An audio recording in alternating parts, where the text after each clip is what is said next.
Conta pra gente, compulsão alimentar. Tem alguns comentários Opa! aqui da pessoa que fala assim: não consigo. É o docinho, é a pizza do Miguelito.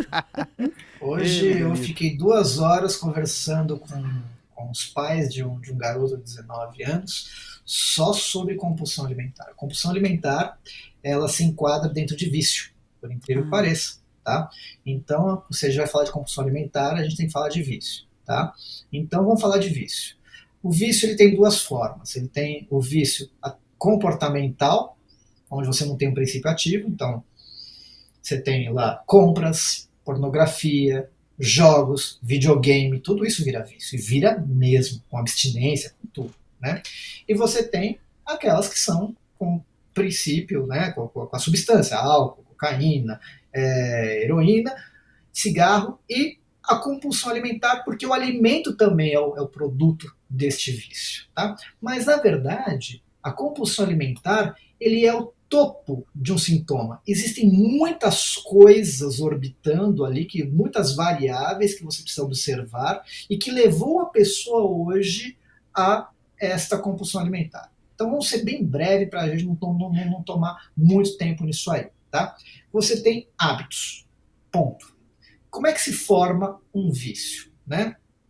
O vício ele vai se formar, primeiro, por um condicionamento, uma necessidade dopaminérgica para receber tal substância. Como é que funciona? O grande vilão dessa história é a dopamina. Como é que ela funciona?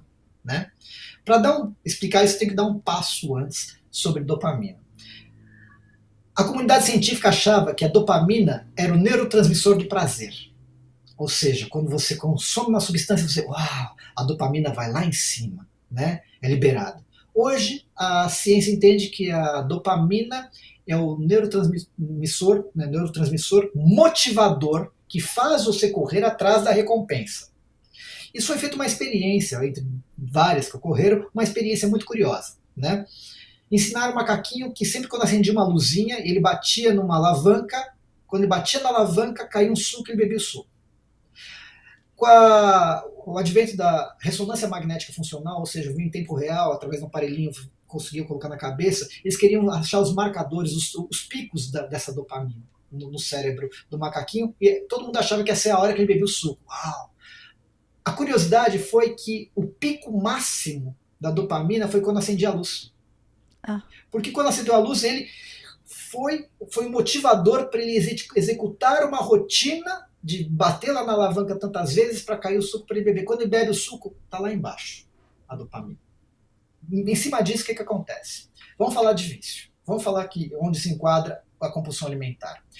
A pessoa vai lá, tem um gatilho. O gatilho dispara a ansiedade. A ansiedade eleva a dopamina num grau tal que ele precisa dessa recompensa, seja ela comida, bebida, uma compra, né? Ele leva lá, você entra no estado de fissura, a famosa noia, né? E aí você vai e absorve e tem aquela recompensa imediata, né? Para isso eu tenho que fazer um outro paralelo, tá? Entender o que é recompensa imediata. A recompensa imediata eu gosto de dar como exemplo o fator atencional. Hoje, o seu maior patrimônio, Solange e Marvin, que vocês têm, é a sua capacidade de dar atenção. Isso foi construído ao longo de uma vida. Você ia para a escolinha, ficava vendo aquela aula chata, ia para casa, fazia lição de casa, depois você estudava e você ia lá, tinha que ler um livro, fazer um trabalho. Então você foi construindo esse poder de manter a atenção. As redes sociais hoje, que investem milhões para você ficar lá preso nela, e tem neuropsicólogos, neurocientistas, psicólogos que desenvolvem o máximo de técnicas para fazer você ficar lá, e tem essas que você já sabe que a cada 15 segundos tem um novo estímulo. Então você, uau, que legal, uau, que bacana, uau, que bacana. Ou seja, a cada 15 segundos você tem uma injeçãozinha de dopamina. Uma injeçãozinha da dopamina, ela sai da tônica e vai para um grau acima. Ou seja, você está desconstruindo o fator atencional. Aí depois você vai pedir para a pessoa chegar lá e ler um livro. Ela não consegue, porque ela não consegue mais prestar atenção. Para aí, vamos fazer um outro paralelo. A pessoa viciada em videogame. Garoto lá viciado em videogame, um monte de placa, uma placa gráfica incrível, um monte de ação, jogando em rede, óculos de realidade virtual, mil coisas acontecendo, estímulo, estímulo, estímulo, estímulo, estímulo, estímulo. Aí vem o papai old school, super felizão, com a bola, bate no ombro do filho, filhão, vamos jogar aquela bola? Esse pai, o moleque vai olhar pro pai e falar, bola? Por quê? Porque ele subiu o sarrafo dele lá para cima. E tudo para baixo perde o sal. Porque o cérebro acostumou a ter a cada 15 segundos no fator atencional um estímulo, o videogame é um estímulo. Então você não consegue hoje mais ter o famoso momento de tédio. Aquilo te dá uma angústia, você precisa de estímulo, você precisa de mais dopamina. Por que eu estou falando isso? Né? O que tem isso a ver com a compulsão alimentar? Ela é uma recompensa imediata. Tá faltando, entrou um tédio, gerou uma ansiedade, você não consegue controlar, você precisa literalmente de uma recompensa imediata. Pum, e come o negócio. Tá ali, recompensa imediata. Aí deu uma outra ansiedade, pum, come, recompensa imediata. Tô ali desesperado, vou lá e preciso fazer uma compra. Uma recompensa imediata. Existe o quê? Você vai ler um livro. O livro pode ser uma recompensa incrível de longo prazo.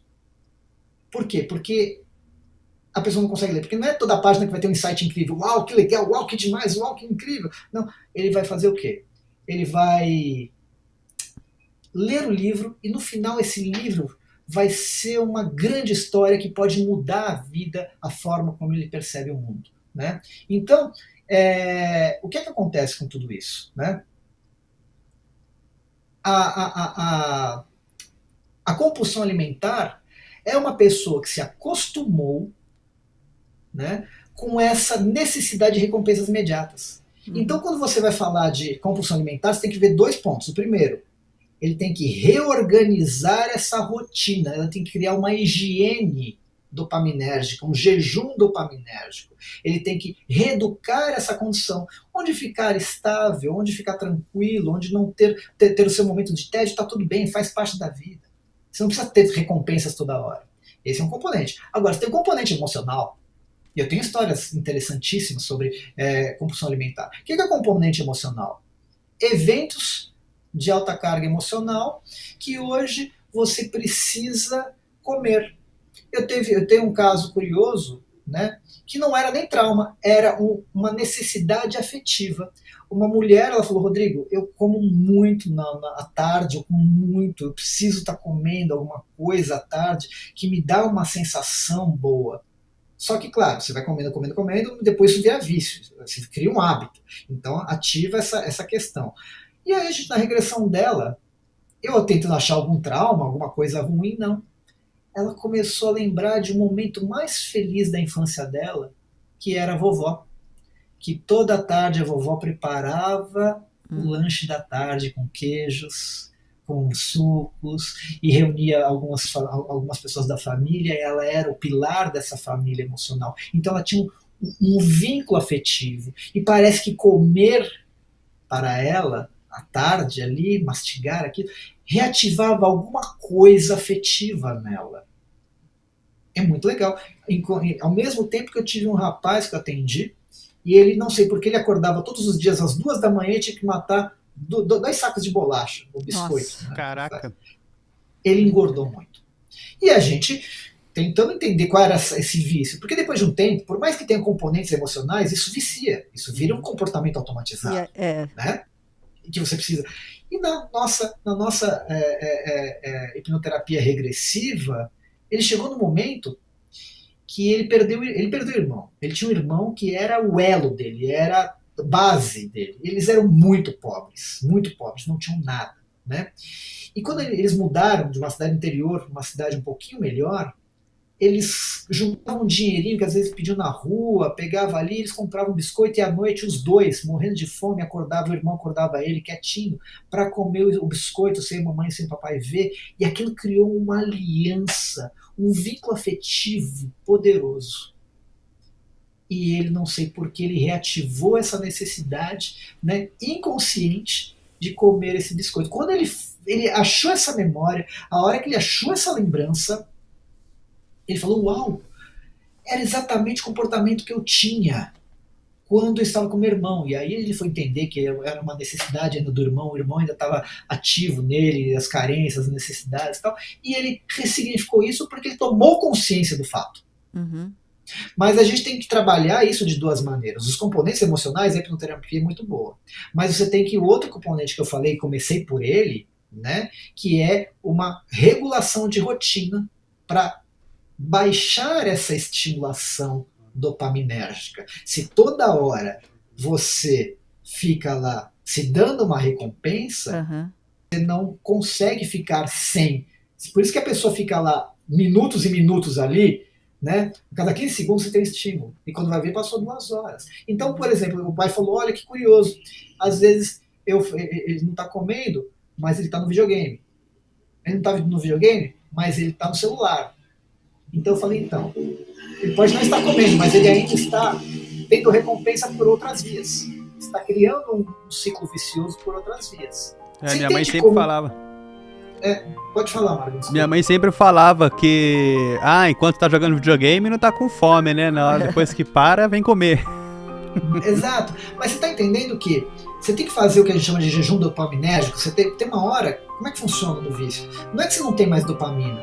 O cérebro está liberando bastante dopamina, mas os receptores dopaminérgicos já estão dessensibilizados, eles não estão conseguindo captar essa dopamina. E quando você tem.